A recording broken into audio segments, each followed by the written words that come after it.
Ross, welcome to the show. Thanks, Peter. Peter, I've called a few times, and I've tried to have a conversation with you and Thomas Woods about your argument saying that it's government's fault and not big corporations because government, allows corporations to have that power, correct? You've said, so I've heard that speech many, many times. But I'd like to have what power? Well, you blame everything on government, and I'm saying I'm blaming everything on corporations. And I'd like to have a dialogue with you. Well, let me ask you a question. What is it that corporations are doing that you think is bad? Okay. Well, let's start with the beginning of American history. No. I don't want to start with the big. No, listen. I don't want to start with the beginning of American history. Right now, what are corporations doing to you that is harmful and bad? Okay. For starters, the banks have derivatives, over 800 trillion derivatives, where they borrow money. Okay, now let me stop you there. Okay, Peter, listen. The banks. If you're going to bully me on the phone, then no, I'm not going to bully you. I want to ask you a question. I've seen you on the Young Turks. I've seen you on many interviews. Peter, I'm an economic anthropologist for 30 years. I got into MIT when I was right, 15. But I'm not going to turn it into the Ross show. I want to ask you certain questions.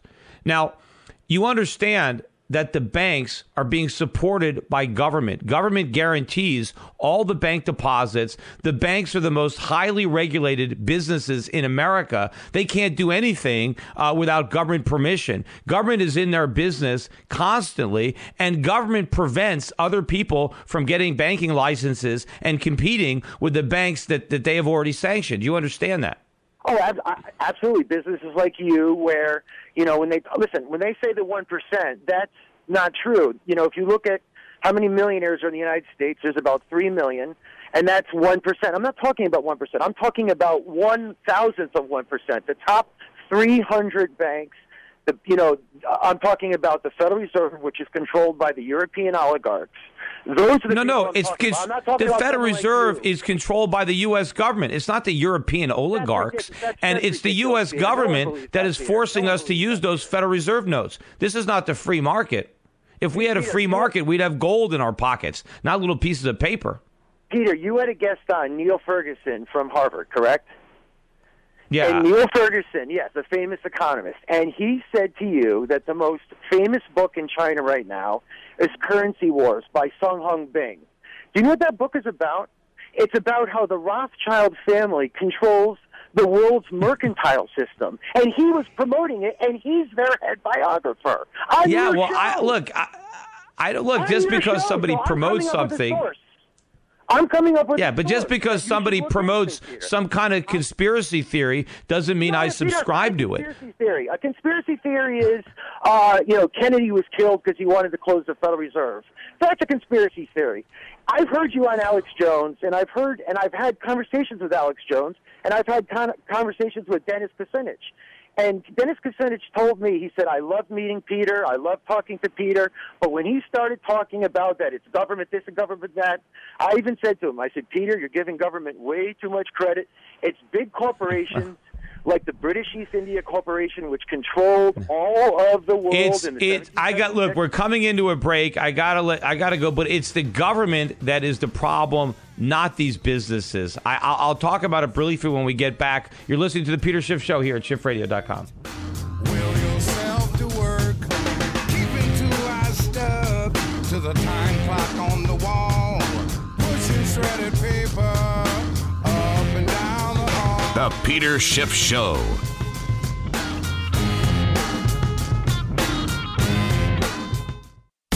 Since the Peter Schiff Show was last on the air, the national debt added another $7.89 million.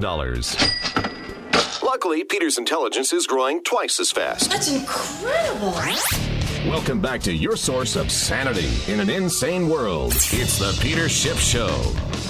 And this is Peter Schiff here at SchiffRadio.com. Our next segment, we got a bit of maybe a debate with Ying Ma coming on to talk about China and what's going on over there. She's the author of a book, Chinese Girl in the Ghetto. So we'll be talking about that at the top of the next hour. Meantime, I was taking a caller from New Haven before the break. I actually wanted him to hold on. I wanted to ask him one question, but we lost him.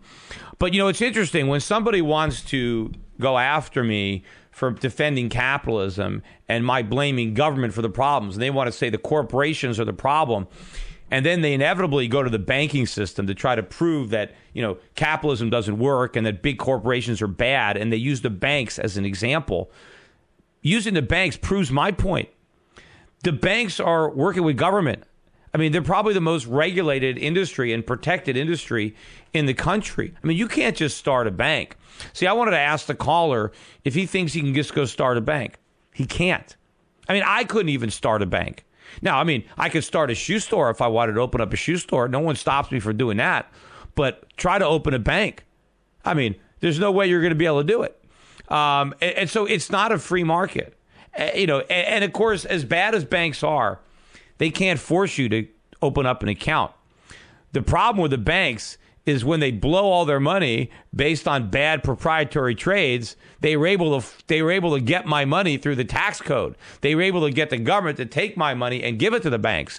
So it's the government that's the problem. See, I can avoid the bad banks. I can't avoid the government unless I want to do what Eduardo Saverin did and renounce my citizenship. Look, the government auctions off all sorts of goodies, and big corporations line up to buy it. Big corporations buy influence. They buy power, right? And what they do is they pay politicians to use that influence to better themselves or to thwart their competitors. That's what they do.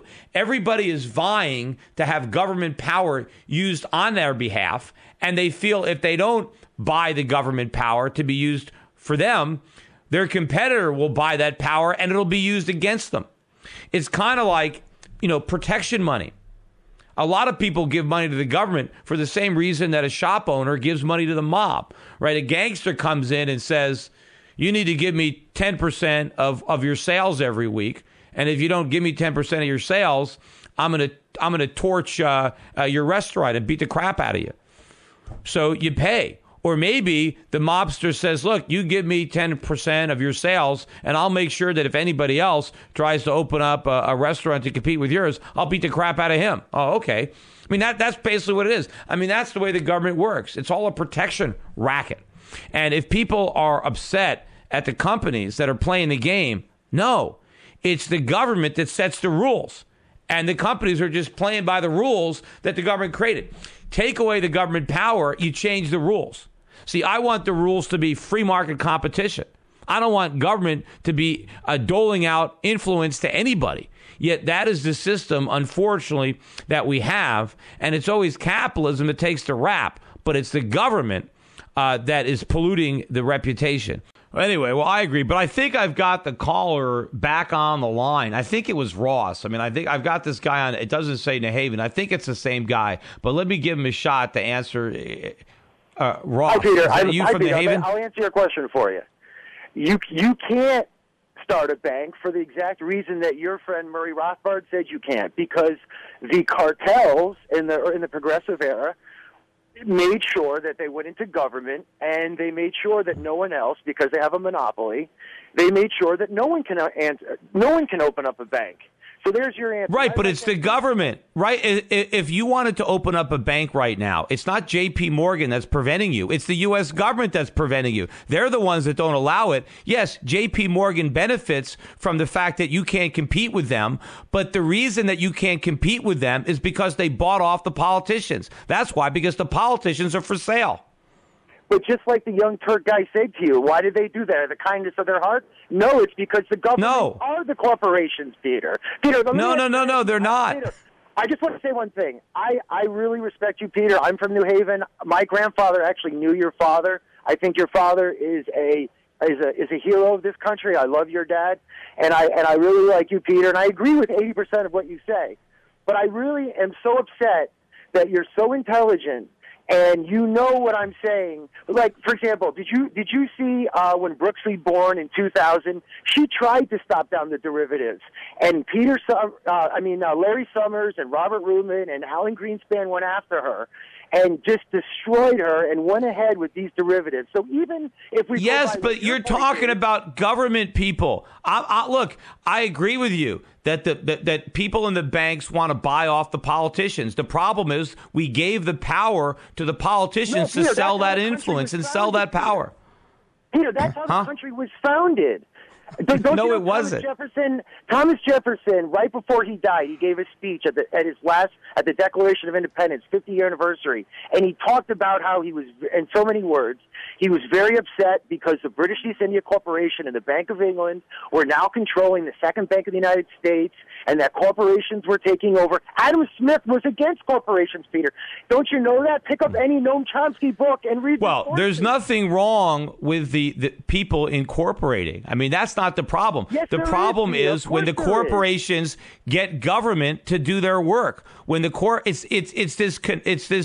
the marriage of corporations and government. But the fault is the government. We've given government too much power. They can use their force to limit competition, to help their friends, and punish their enemies. And that's what they're doing. And that's what you have to protest. As long as that government power is there, you're going to have this corruption. You can't change human nature. All we can do is change government, and we have to do it. Unfortunately, Dennis Kucinich, I guess, is too close to the problem. I like Dennis as well, but he refuses to admit how big a problem the government that he's a part of really is. And I guess that's a difficult thing when you're a Democrat, because you're all about the government, and it's hard to see it as the villain that it is. But take off the sheep's clothing, and it's one big wolf.